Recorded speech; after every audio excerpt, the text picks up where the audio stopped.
Welcome back to Tutorial Tidbits and welcome to my channel. I'm Elizabeth St. Hilaire, and this week I am playing with my new Patterns for Layering set 3 of stencils and masks. These are designs that I created for joggles, and I am going to show you how to combine them in the way that I had in mind when I did design them with each other and with stencils that you may already have in your stash. So they love to play well with others and they are great with each other. So if you've got a few minutes, let's go check it out. Welcome to the studio. So today I want to show you how to layer some of the patterns for layering stencils that I've designed. They are 9x12, the stencils. So I am working on my 9x12 joggles paper paintings gel plate. This takes full advantage of the size of the stencils, and it's a new product with Joggles and I collaborating that I'm pretty excited about, and it's made by Gel Press. Okay, so that's the 9x12 plate. Then I'm going to be printing on my favorite rice paper sketch pad, and that is the Yasutomo 9x12 pad of paper. This paper is really durable, and that's why I like it as rice paper, because it is strong and it's a little bit on the thicker side, and it's going to hold up to the sticking that happens on the plate. If you buy rice paper that's too thin, when you buy it online, it can be as thin as tissue paper, and then when you go to print with it, it sticks to the plate and it tears. So this pad is really great because it is sturdy and it is sized and smooth on one side, and that's the side that's facing up towards you in the pad when you open it. So that smooth side is what's going to go down on the plate. And if you take the papers out of the pad, and I suggest you do this so that you're not scrambling to tear them out while your paint is drying, when you take them out of the pad, you can still feel the smooth side. All you have to do is feel it with your hands, and the smooth side is very obviously different than the rough side. And it's the smooth side that we're going to print on. Okay, so 9x12 plate, 9x12 stencils, and 9x12 paper. All right, so the patterns for layering is another set of patterns that I designed that come in small, medium, and large openings. And they're meant to layer with each other in that way. So if you do 3 layers, you do small, medium, and large. If you do 2 layers, you can do medium and large. And if you do 2 layers, you can do medium and small. So that's the idea, is to layer the size of the patterns together. Also, you can layer them with any other stencils and masks that you already own, such as, here's a beautiful one that I designed in the Clip series, and that would layer quite well with one from the Patterns for Layering series. So you can play with them with the stencils that you already have in your collection, and you can play with them amongst themselves. Okay, so the first thing that I'm going to do is make a base sheet, a solid colored base sheet. And for that, I'm going to use ultramarine blue a little bit.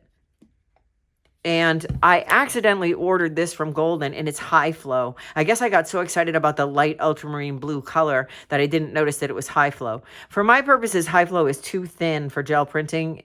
So I'm going to mix it with the ultramarine to give it a little more body, a little more thickness. So I'm using my Speedball Deluxe brayer. This is a 6-inch brayer. And when you mix colors together on the plate, you need to stir it first and then roll it out. If you don't stir it first, you'll get a splotchy color. It won't be completely mixed. It'll look mixed on the top, but underneath it'll be splotchy. So you have to stir it first and then roll it out. Always put the brayer on its backside so the wet paint does not stick to your surface. Now I'm going to put that carefully into the plate because it fills the whole thing. And then this is a tool that I like. It's not necessary, but it is certainly convenient. This is a Speedball Baron. And so instead of rubbing my hands on the paper, I hold onto the Baron on the handle, and I can use pressure from my shoulders if I have to press down through stencil openings. And I like it because I'll hang it off the edges, and I feel like I get good pressure out to the 4 corners, and it helps me avoid that crusty buildup that happens around the edges. When we rub with our hands, we tend to stay in the middle. So the Baron helps me to get good prints out to the corners and to avoid that crusty buildup. So you can see it's pulling all the way out to the corners. And we got a little bit of beading up because the fluid acrylic is so thin, and it hits that oil that's in the gel plate, and it gives us these little bloomy bubbles. But that's okay, because when you're layering, those will go away. All right, so that's my first base sheet. Now I'm going to go a little bit darker, so I'm going to go with the straight ultramarine blue without mixing in the light, and I'm going to roll that out, and I'm going to do my first stencil layer. So I've chosen a couple combinations here that appeal to me, and that are good sizes. So I've got a large opening and a small opening here, and I think I'll combine a medium opening with that, with this long vertical one. So I think these three would be really nice together. And like I said, you can layer them also with stencils you already have. Just combine larger with medium with smaller, so you can see all of the patterns. So the first thing I'm going to do is the small one. So I'm going to put that 9x12 stencil filling the plate. And you can see how fantastic this is when it prints color all the way out to the edges of your paper. So for years, I only had the 8x10 plate. And, I'm throwing away or not utilizing a couple of inches of paper on every sheet because it didn't go out to the edges. So I really like this for that. Let's make sure. I will use the Baron, but I'll also use my fingertips to make sure that I get in between, because this is a small pattern. And always before I take it off, I lift it up to see if there's any paint still on the plate. And if there is, I apply more pressure. Don't just take the paper off right away without looking. To have your best print, you have a look and see if there's any paint left. Now, I should have prepared a second sheet, because now I have a ghost print and know where to put it. I mean, a second solid sheet. So let's just take a scrap sheet and we'll take that off. This will be another interesting sheet of collage paper. Too dry already. All right. So there we go. So this will show up in a way with our next prints, which will be serendipitous and probably beautiful. So the next color I'm going to go to is quinacridone magenta. This is a translucent color, and it's important that you layer with translucent colors so that we can see through them. How do we know they're translucent? Because we can see the tick marks through the paint swatches on the front of the container. This shows you how well you see the black through the color, shows you how translucent it is. I definitely don't want to layer with something like this that's opaque, because that means I won't be able to see the layer underneath. So I'm going to layer with translucent colors. But I did use this on the bottom, on the base sheet. But for the layers, I need to go translucent so I can see each pattern through the next. That's the idea. So now, with this small pattern, I'm going to go to the medium pattern of this one, which I love. It's kind of like water flowing. And it'll be opposite the short dots of this pattern. So I think it's going to combine quite nicely. So again, applying pressure right out to the corners with the Baron. And in the winter, especially when the heat is on and it's dry and the back of this paper is kind of dry, I love having this tool so I don't have to dry out my hands rubbing the paper. Okay, wow, look at that. So I see that there's more paint right here. So I'm going to apply more pressure right there. Okay, and then I see that there's still paint on the plate down here. So I'm going to apply pressure right there, just to make sure I have a good solid print. Okay, so now I have 2 layers, and I can see each layer separate of the previous because of the translucency of the paint. So there's a ghost print there, and for our purpose of demonstrating today, I'm just going to take this off on a scrap sheet. So I'm just going to keep cleaning up whatever will come off of the ghost print.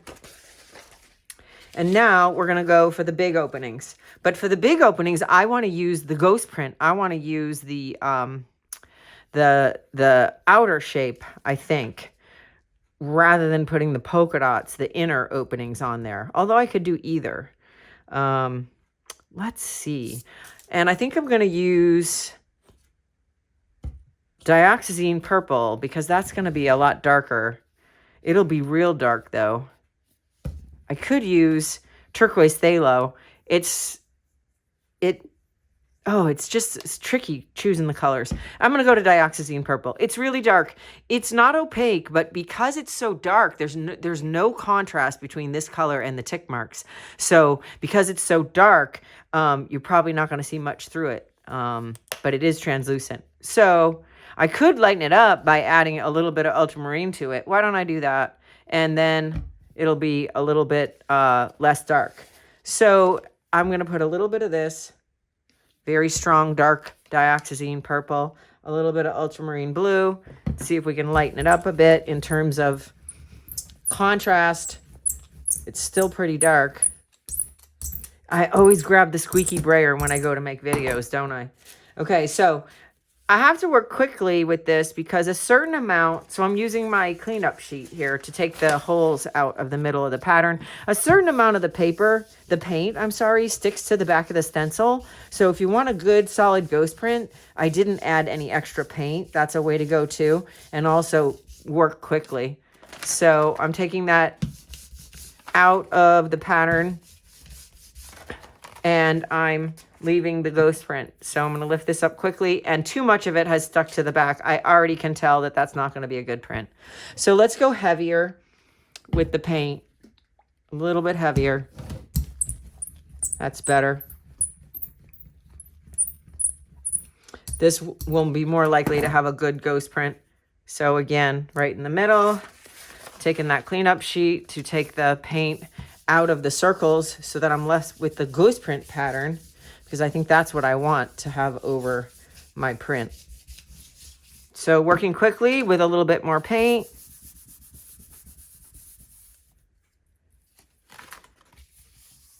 And trying to make sure I get it all out of the openings. I think my paper is a little saturated now to take all that out, but that's okay. So now working quickly, I'm gonna pick this up. That's definitely better, the heavier paint application. And now I'm gonna do the third layer on here.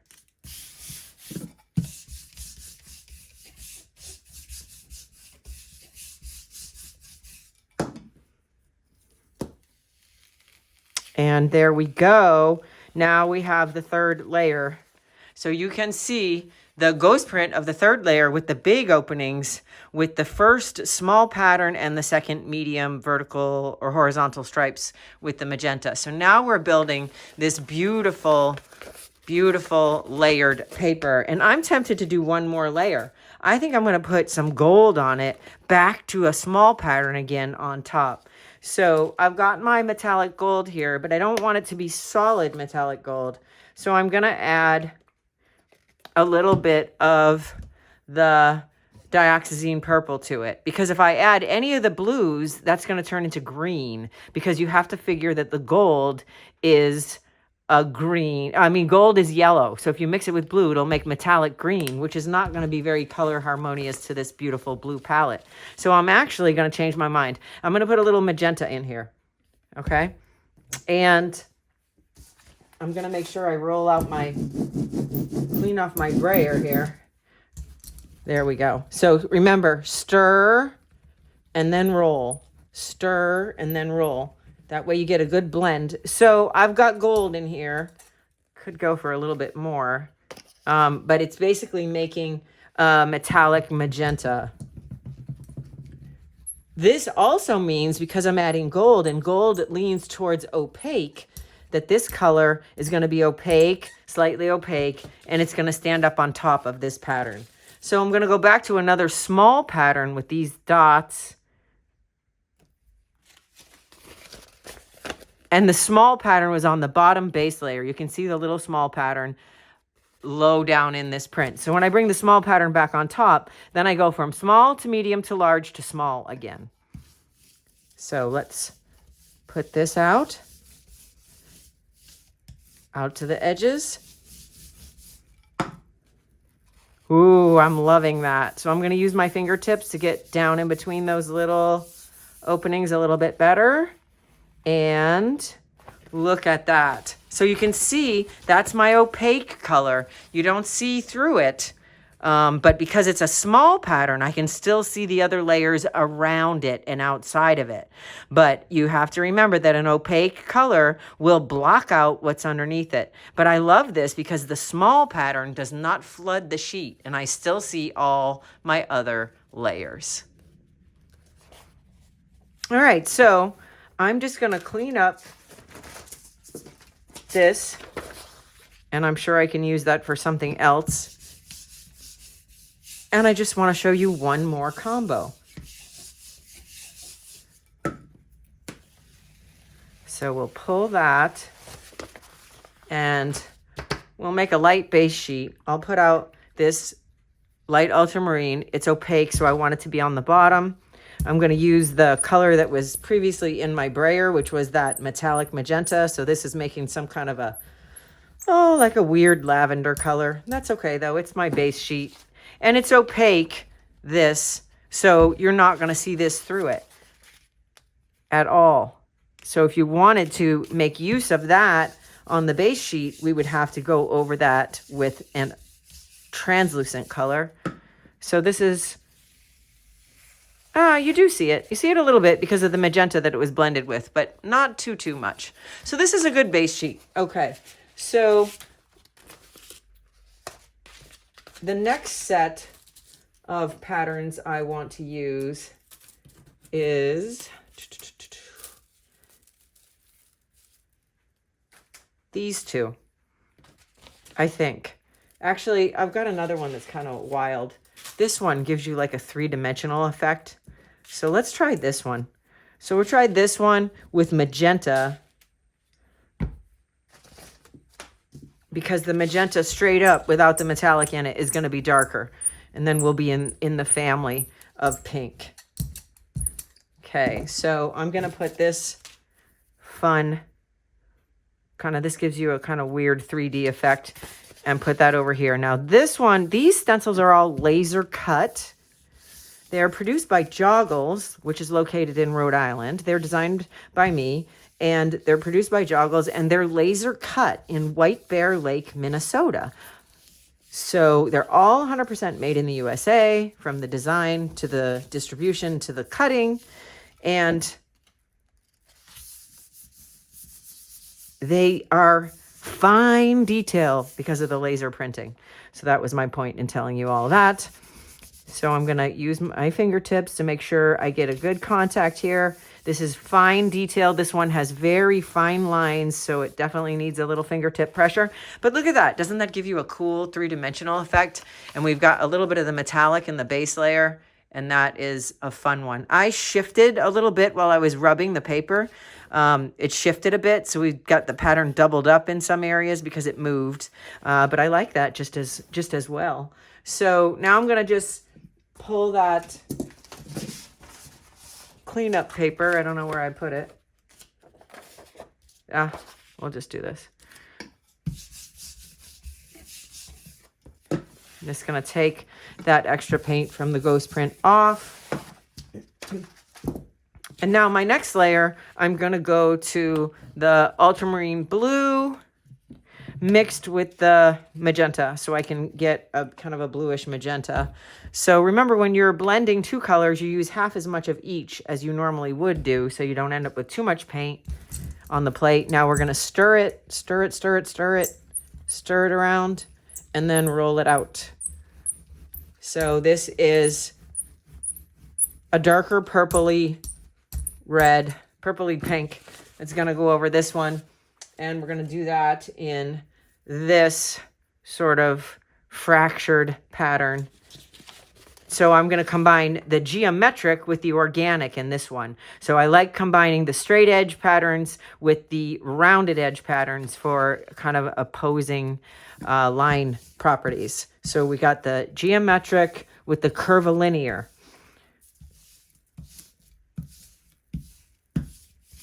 Okay.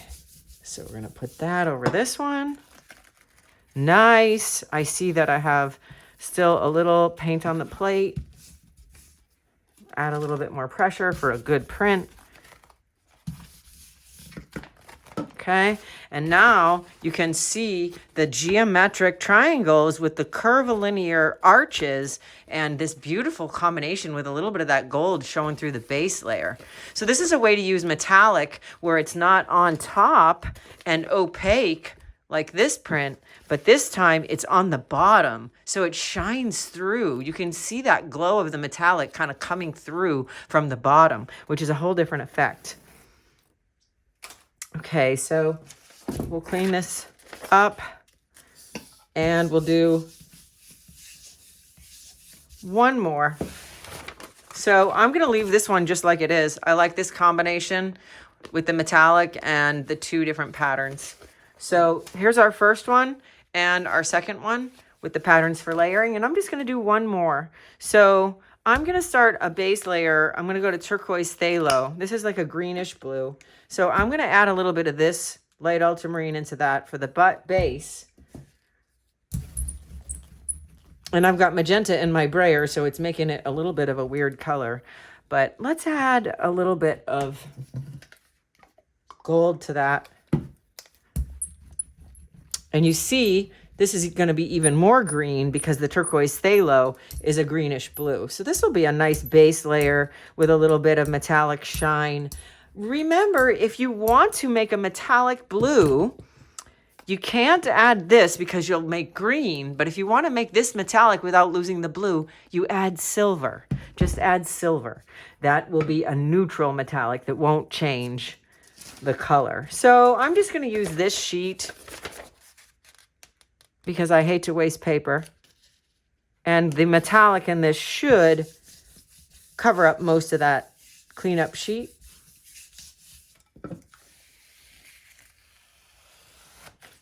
So you see it through a little bit, but it's just adding something special to it. But here we have this beautiful turquoise metallic greenish gold, and that's going to be the base sheet. So then I'm going to combine, I have to show you the spirals because they're very Klimt inspired. So this is a big pattern with a medium pattern. So we've utilized the small ones in the last print. So let's go with this one. Then I'm going to do 100% of the turquoise phthalo. It'll be darker than our base layer, but in the same color harmony. So I'm going to roll that out nice and smooth with the brayer. I'm going to put the spirals onto the plate and then print over this base sheet. So this will be a combination of medium and large patterns.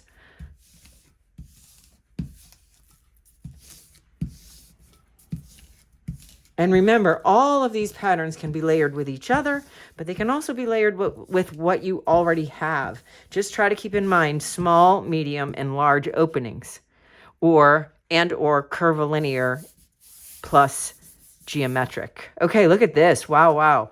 Don't you just love that? Spirally green, beautiful. So we're just going to clean up the ghost print. Normally I would use the ghost prints, but for the purpose of this demonstration, I am not. I'm just putting them on scrap paper. So now I'm going to add the big pattern over the top of that, and I'm going to use the big pattern. I could use it as a ghost print like I did the first time, or I could use the big open spaces, but I'm not sure.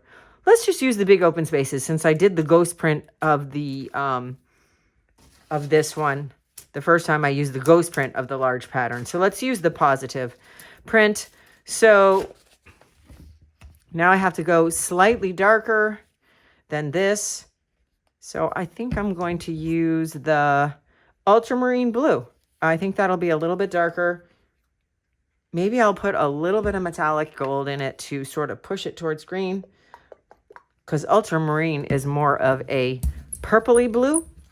So we'll blend this up. Oh, I'm not sure about that. It's too similar to this color. So let's take that off because I have a feeling it's not going to work. There's not enough contrast.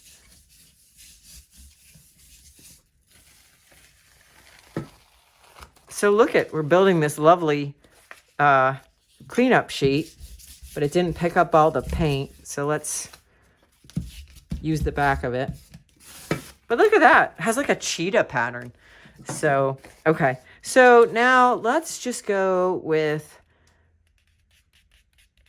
oh, all right. I think we'll just go with the ultramarine blue. We'll see what happens. I can't make it to a green because it ends up being too close, no contrast. I'm going to throw a little bit of dioxazine purple in it to get a little bit darker. But that's a very dark pigment, so stir, stir, stir, and roll. Okay. Hopefully, this is not so dark that we don't see the spirals through it, but I have a feeling that it might be. So color combinations are very important, but let's give it a shot. It's not an opaque color, but a smaller application of it, being the ghost print, would be less coverage. But let's do this because we didn't do this the first time, and we'll see what happens.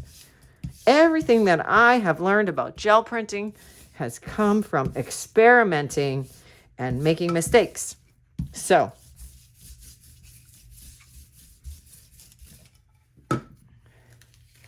aha. All right, so we do see through it. It's translucent enough that we do see the spirals through it. And that is kind of a funky, fun print, isn't it? Wow, the green and the purple and the spirals showing through the big open patterns. So that's a very fun print. I'm just gonna pull the ghost print again onto my scrap sheet. And with those large solid areas of purple, I am tempted to come back in with the small pattern and to add some small pattern into those big spaces. I think we need to do that. I think we do. So I'm going to bring out this stencil because this one has tiny spiral patterns, but very tiny openings. So what gets added on top will be a very small pattern. And because I'm so dark now, I have to go to an opaque color. I have to either go to my gold mixed with something or my light ultramarine blue, which without mixed with anything, this is too slippery and too wet. So I think I'm going to go to the gold with a little bit of the green to keep the color harmony of the green and the purple.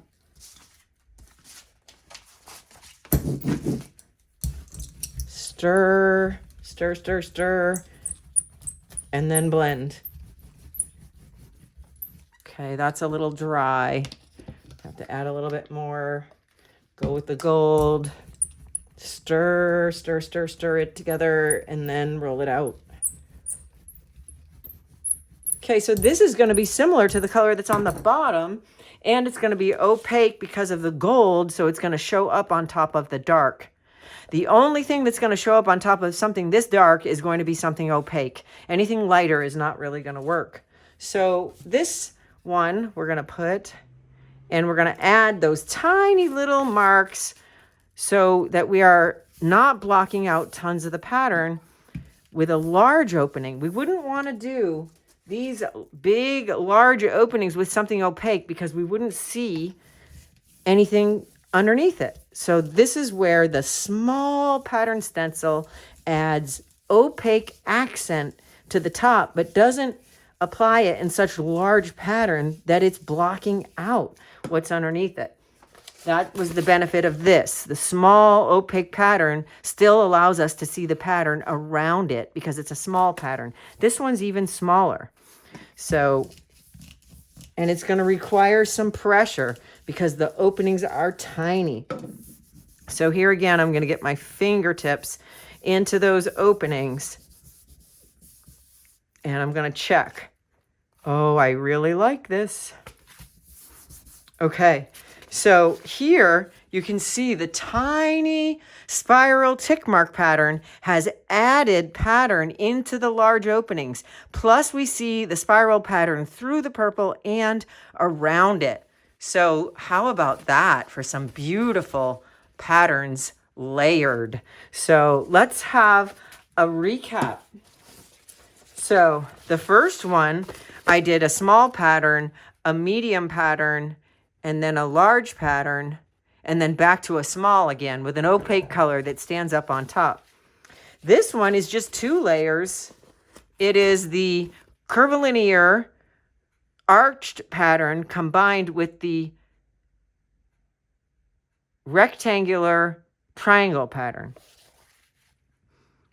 Then the last one is the tiny pattern with an opaque color brought on top again, but it is the medium pattern with the large pattern and then the tiny pattern on top. So you can really see how these layering patterns work super well together when you keep in mind the size of the openings, the transparency of the paint, and the lightness or darkness of the colors. Well, I hope you found that demonstration helpful and inspiring, and I hope that you will be encouraged to play with your stencils and masks and layer them in ways where you're really considering the size of the openings, the opacity of the paint color, and the contrast and the value of the colors, just like I said when I was in the studio. So next week, we'll be right back here with more tutorial tidbits.